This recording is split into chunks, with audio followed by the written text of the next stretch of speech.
And Aisha radiallahu anha was asked about the Prophet ﷺ. She was asked, we know that the Prophet ﷺ on the outside is amazing. Tell us about what he's like at home. We don't get to see him at home. Aisha, tell us what he's like at home. And her response was profound, not just in the way that she described the Prophet, but the fact that it came from her. She said, كَانَ قُرْآنًا يَمْشِي, that he was a walking Qur'an. He wasn't just a walking Qur'an when he was at the masjid. He wasn't just a walking Qur'an when he gave a halaqah. Not just when he was in the community. He was a walking Qur'an when he was at home too. The Qur'an that he was walking, he walked outside and he walked inside. The people who were within his home felt the same way that the people on the outside felt. That's why this is profound.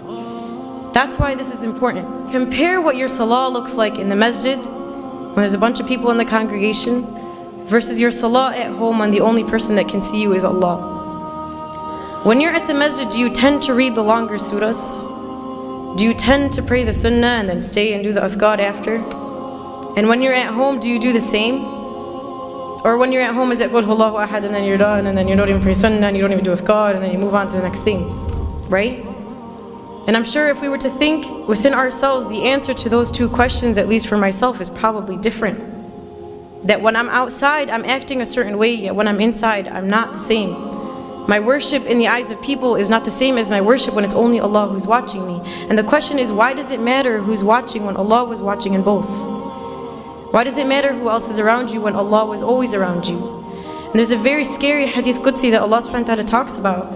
And He says, عَبْدِي لِمَ جَعَلْتَنِي أَهْوَنَ النَّاظِرِينَ إِلَيْكَ. He says, my slave, why did you make me the least of your worries?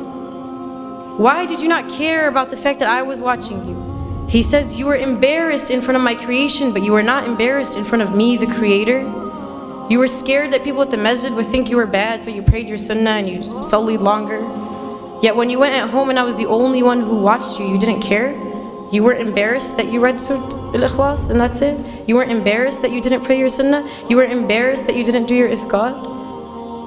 Why don't you remember that I was watching you?